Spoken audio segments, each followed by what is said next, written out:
Bueno, hola a todos. En primer lugar, quería dar las gracias por la invitación. Me siento muy honrada, gracias a la EOI Mediterráneo, gracias a Info, gracias a Santiago por invitarme y a toda la organización. Para mí es un honor estar aquí. Más que nada, como emprendedora me siento muy a gusto porque voy a escuchar todos vuestros proyectos y espero aprender muchísimo y conoceros a todos. Bueno, yo lo primero deciros que mi nombre, como podéis ver, es Gala. Podéis encontrarme en Twitter como Gala Gilamat y podéis tuitear lo que queráis sobre esta charla, luego consultarme si tenéis alguna duda o pregunta. Siempre estoy dispuesta a charlar con quien sea. Y bueno, yo quería contaros un poquito mi historia de cómo empecé emprendiendo para que veáis un poco de contexto y luego deciros un poco las lecciones que he aprendido durante estos años. De traductora a emprendedora, yo empecé a estudiar traducción e interpretación en la Universidad de Alicante, la que terminé, sí que la terminé. Yo quería ser intérprete de la Unión Europea, era mi sueño desde siempre, pero esa ilusión se fue básicamente transformando cuando en primero de carrera una de mis profesoras nos dijo qué importancia tenían las redes sociales. Yo me centré muchísimo en crear una marca personal, crear un perfil en redes sociales para conseguir luego trabajo en el futuro. Empecé mi página de Facebook, empecé mi blog, empecé a moverme mucho por Twitter y descubrí que el marketing digital era una fuente bastante interesante tanto de ingresos como de visibilidad para cualquier persona. Por ello, en segundo de carrera, con esta base de marketing digital que había aprendido, más mis conocimientos de traducción, me contrató una empresa llamada Reverso, que lo que hacía era desarrollar un software lingüístico para grandes empresas como IBM, pero también otra fase que tenían es que tienen una aplicación para usuarios comunes que se llama Reverso Context. Ellos me contrataron por mis conocimientos tanto de traducción como de redes sociales, como digo, y lo que hice con ellos fue estrategia de marketing. Cuando empecé, yo, claro, tenía muy poca idea, pero empezamos con 800.000 usuarios y cuando salí teníamos 10 millones. Entonces fue bastante grande el crecimiento que vi. En tercero de carrera me mudé a Polonia, Varsovia, porque yo quería aprender polaco, ya que era una de mis lenguas de trabajo, quería mejorarlas, porque todavía seguía con ese sueño de ser intérprete. Pero también me contrató un empresario británico que estaba organizando cenas para emprendedores en distintos puntos de Europa. Entonces yo con él lo que hacía era llevar todo desde el marketing hasta la organización de estas cenas. La organización de estas cenas consistía básicamente en contratar speakers, ya eran de Apple, de Facebook, de empresas importantes como de pequeñas startups que desarrollaban productos pues, de blockchain, AI. Entonces me fui un poco desviando de ese marketing a la tecnología. Y me di cuenta, básicamente también, de que todas las redes sociales, al fin y al cabo, son grandes gigantes tecnológicos, como Facebook y como Twitter. Yo una de las cosas que quiero comentar después es, y que he visto que tenéis en este programa, es la importancia de los mentores. Yo tenía una mentora que le dije, mira, creo que tengo un interés bastante fuerte en tecnología, no sé cómo explotarlo, no sé qué hacer. Y ella es profesora en el London School of Economics y me recomendó que podía pasar como un trimestre en una universidad americana e intentar pues, explorar más ese sentido del emprendimiento que allí está tan sólido y tan solidificado. Entonces solicité un traspaso de créditos a la Universidad de Stanford, en Silicon Valley, y me cogieron. Y esto fue el principio de mi momento emprendedor. Cuando llegué allí yo tenía clases normales, era un trimestre normal y corriente, y una de mis clases se llamaba Emprendimiento Tecnológico. En ese curso, básicamente, el primer día te sacaban fuera, te sacaban a un estrado como este y te decían, dime un problema que has visto.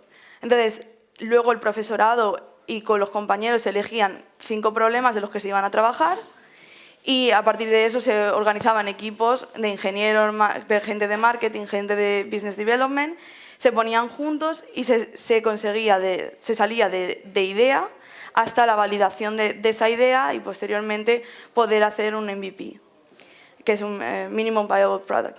Es que hablo mucho en inglés porque estoy muy acostumbrada, perdón.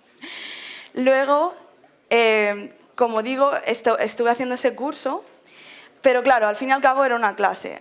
aunque cuando terminamos nuestros profesores sí que nos hicieron muchísimo hincapié en que si la idea había sido validada y podía aplicarse en el mundo real, tendríamos que continuar con esa idea, sería un proyecto bastante interesante. Yo sí que quería hacerlo, otros de mis compañeros no tenían tanta ilusión ya que tenían todavía muchas asignaturas pendientes, pero me fui formando durante esos 3 meses, estuve haciendo muchísimo networking y por una casualidad de la vida me encontré con uno de mis jefes de la residencia, que se acababa de graduar de Stanford en Computer Science, en Ingeniería de Software.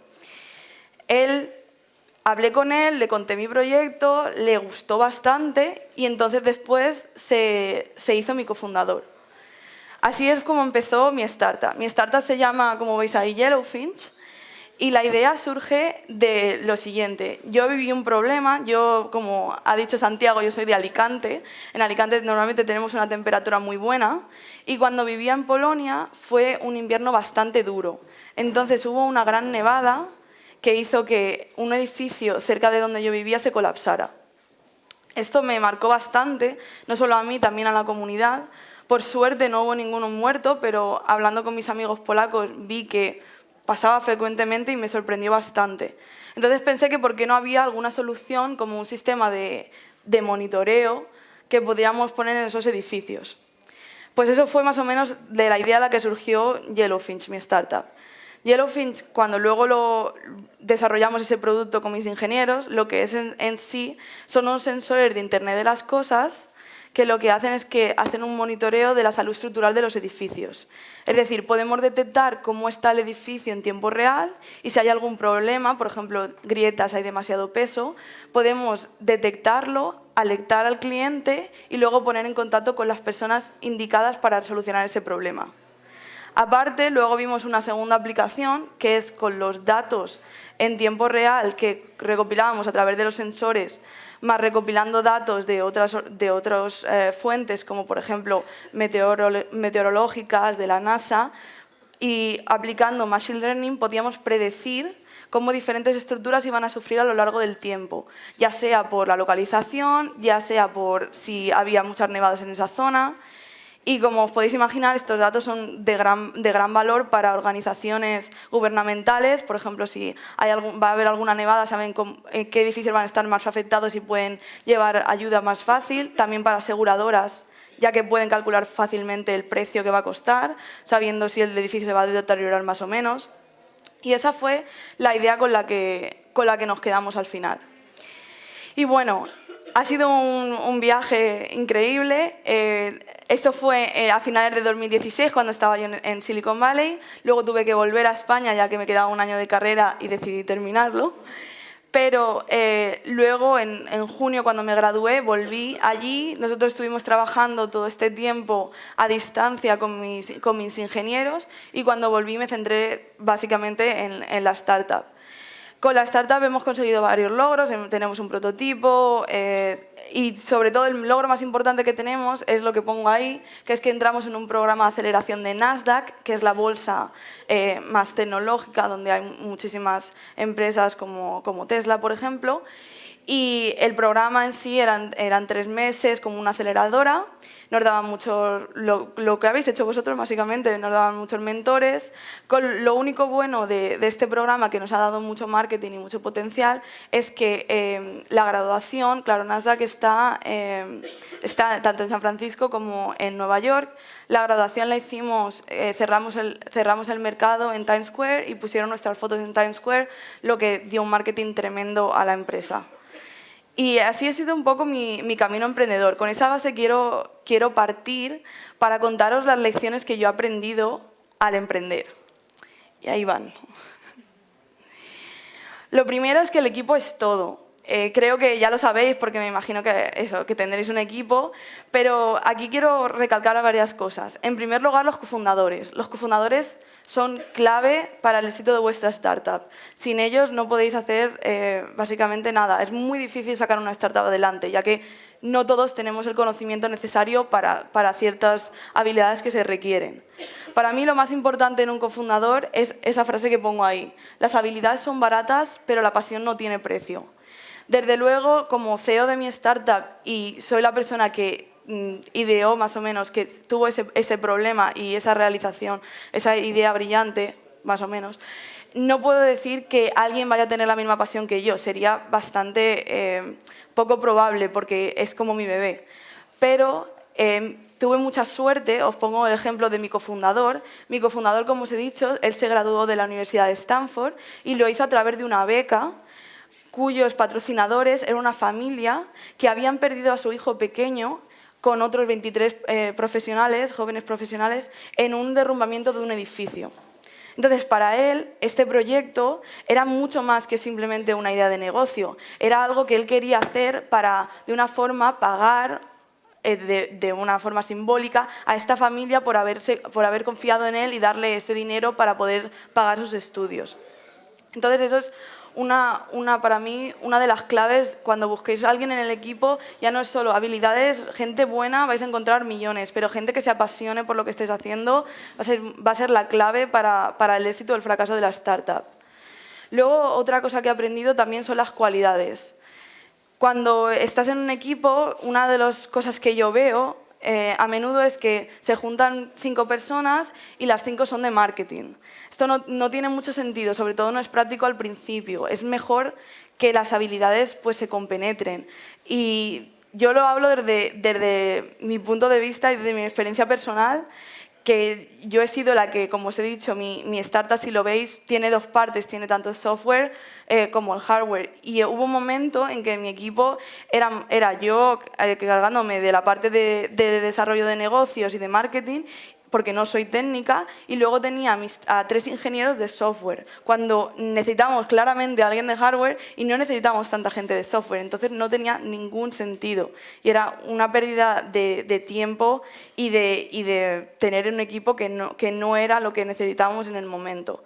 Por eso está bien centrarse en eso, en que las habilidades se compenetren, darse cuenta de lo que se nos da bien, darse cuenta de lo que nos falta y contratar el mejor talento, o hacer cofundador al mejor talento que podamos en ese ámbito. Siempre contando, para mí, desde mi perspectiva, con la parte que os he dicho de la pasión. Que estén apasionados, porque si no, cuando las cosas vayan mal, es lo único que sostiene en pie, a flote ese barco. Luego otra parte que he aprendido como CEO, que es parte de ese equipo, es a saber delegar. Hay un momento en que nos creemos que podemos hacer todo, sobre todo desde experiencia CEO, me creo que puedo hacer todo, que sé contabilidad, que sé también un poco de ingeniería, que sé tal, y a veces no es necesario. Como digo, si estamos rodeados del talento adecuado, no necesitamos ser los que llevemos todo a cabo, sino podemos delegar y tenemos que empezar a saber hacerlo. Y por último, algo que he comentado antes, que me gustaría hacer bastante hincapié, el equipo normalmente siempre se mira como cofundadores, como gente que contratamos, pero también una parte importante del equipo son los mentores. Para mí los mentores han sido una pieza fundamental en todo mi camino, tanto profesional como personal. Porque si conseguir mentores que os puedan ayudar tanto en lo que es el negocio como, por ejemplo, vuestra carrera profesional, siempre va a ser mejor. Con esto no quiero decir que aún así no os vayáis a equivocar y tampoco os quiero decir que tengáis que escucharlo a todos. Desde luego, hay que cometer sus fallos y hay que aprender de ellos, hay que fracasar y de eso es lo que más se aprende. Pero sin duda, los mentores lo que hacen es que a veces nos ayudan a fallar menos o a que el daño sea menor. Y siempre, como digo, siempre hay gente dispuesta a ayudar. Si tenéis un proyecto interesante, seguro que hay gente en esa industria que estaría encantada de ser vuestros mentores. Buscad si podéis, seguro con más experiencia que vosotros, para que os puedan dar consejos adecuados. Y eso, yo creo que a veces aquí en España no se le da tanta importancia, pero, por ejemplo, en países como Estados Unidos, que he estado yo, el tener un mentor es pieza clave y yo creo que se tendría que dar más auge aquí en España y por eso hago un poco de embajadora de ser mentorizados. Luego, el capital es oxígeno. Bueno, eso creo que queda bastante claro. Sin capital es muy, muy difícil seguir adelante. Con esto, ¿qué quiero decir? Que estéis preparados para cuando vais a levantar dinero, saber exactamente por qué lo necesitáis, cuánto necesitáis, qué vais a gastar en cada cosa. Yo he llegado a reuniones con inversores o a demo days como hoy, que hay inversores y luego dicen, ¿para qué quieres el dinero? Y no tienen una respuesta. Queda muy poco profesional, pero también porque lo necesitamos saber cuál es nuestra burn rate, cuánto vamos a necesitar, cuánto es pagar un piso aquí, cuánto es la comida. Todas esas cosas tenemos que tenerlas bastante calculadas. Y luego saber, como digo, saber cuánto dinero vamos a estar quemando al mes, saber cuánto nos cuesta adquirir un cliente. Todas esas cosas hay que tenerlas bastante claras para saber pues ir más o menos seleccionando dónde vamos a invertir ese capital para ir digiriendo este oxígeno y que no se nos agote. Luego estas dos lecciones que aprendí van bastante de la mano. La primera es que la ejecución es la clave y la segunda es una frase de Mark Zuckerberg que me encanta, que es muévete rápido y rompe cosas. Estas dos van de la mano por lo siguiente. Como todos sabemos, ideas tenemos muchísimas, ideas tenemos todos. Lo que hay que saber hacer es ejecutarlas bien, ejecutarlas moviéndose muy rápido. Luego también hay otra cosa en la segunda parte, que es que cuando estamos haciendo un producto, yo sé que nos emocionamos mucho y queremos hacerlo perfecto, pero en una startup, como dicen, si no te arrepientes o te avergüenzas del primer producto que sacas es que ha sido demasiado tarde. Porque la ventaja que tenemos nosotros en tema startup o en tema de emprendedores es que nos podemos mover muy rápido. No tenemos ese peso corporativo de tener que ir al manager, de tener que ir al gerente, de tener que ir al director. Si somos 5, podemos hablar perfectamente con el de al lado y decirle, mira, el cliente yo creo que le va a gustar más esto, y cambiarlo en un momento. Como digo, lo que es bueno es empezar a saber pivotar cuando se ve una oportunidad, saber irse del camino, pero sin dejar atrás esa visión, porque si dejamos atrás la visión va a ser muy difícil, al final vamos a acabar perdidos. Pero por eso, lo más importante es saber ejecutar bien, saber moverse bastante rápido, más que nada también porque hay miles de cosas que salen en el momento. Yo me acuerdo cuando empezamos, no teníamos ningún competidor en el espacio, pasa un mes y salen 5. Entonces hay que moverse a la velocidad de la luz, o te salen competidores enseguida. Y esto se ve claramente en ejemplos. Cuando empezó, por ejemplo, Facebook, también estaba MySpace, pero la ejecución de Facebook fue más rápida y fue mejor y logró quedarse una en vez de la otra. Esto se ve claramente en casos de startups donde una startup mejora a la otra, la supera porque se mueve más rápido. Entonces, por eso, lo mejor es con un plan claro, siempre un plan claro, la visión delante de vosotros, pero saber qué se está haciendo en cada momento y saber ir cambiando, ir adaptándose, hacer pues eso, balance, preguntar al cliente si le ha gustado, ver cómo van los resultados e ir moviéndose a través de esos datos que vamos recopilando. Y luego, por último, esperar lo inesperado. Bueno, una startup, creo que ya lo sabéis, o emprender en sentido, ya lo sabéis, que no es un camino de rosas. De hecho, yo diría que si buscáis una estabilidad es muy, muy, muy difícil. Y yo he pasado, mil cosas. Desde yo tenía, por ejemplo, cuento cosas inesperadas, reclutamos a una persona que era un talento espectacular. Cuando entró el equipo, se intentó hacer con nuestro equipo, intentó desviarnos de la idea y casi destruye la startup. O sea, os cuento cosas que pueden pasar, cosas que en toda startup, en todo camino del emprendedor os van a pasar cosas que no estáis preparados. Os van a decir también mucho que no, porque hay muchas decisiones que no dependen de vosotros. Cuando tenéis que hacer un acuerdo o tenéis que levantar dinero, esas decisiones no dependen de vosotros, aunque podéis hacer todo en vuestra mano para intentar levantar ese dinero, pues eso, teniendo buena atracción, teniendo una serie de requisitos que podéis mostrar, pero al fin y al cabo estáis dependiendo de otra persona. Entonces, en estas decisiones pues vais a tener muchos noes. Pero no os deis por vencidos. En esos noes se aprende muchísimo y a veces de ahí es donde sale el gran sí, que es lo que os animo a buscar. Por eso, más que nada, me gustaría dejaros con ese sabor de boca de, aunque sé que es difícil, aunque yo os he dado estas lecciones que yo he aprendido a las duras, lo que quiero que os quedéis es con que os arriesguéis, que al final lo más bonito de emprender, lo más bonito de tener una startup, por mi caso, es que yo estoy haciendo lo que me gusta cada día, estoy viviendo mi pasión.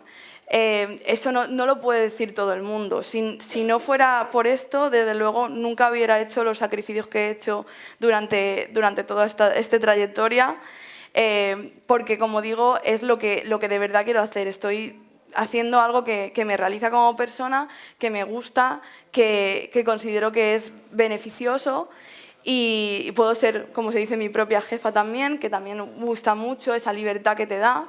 Entonces, eso, os animo a que ahora, que sobre todo que veo aquí muchas caras jóvenes, que es el momento de, y si no también, pero es el momento eso, de tomar las riendas, de intentar emprender, de tirar para adelante, de cuando a veces vemos que las cosas van mal, no darse por vencido, sino siempre recordar, como digo, esa visión al principio, sobre todo de la ilusión del principio, porque a veces se pierde cuando llegas a la tercera reunión con un angel y te dice que no, a veces dices, ¡buah, tiro la toalla! Pero son esos momentos donde tienes que recordar por qué empezaste, donde tienes que, si tienes, como digo, que lo bueno es tener un buen equipo que te apoye, que te siga, o que juntos podáis conseguirlo.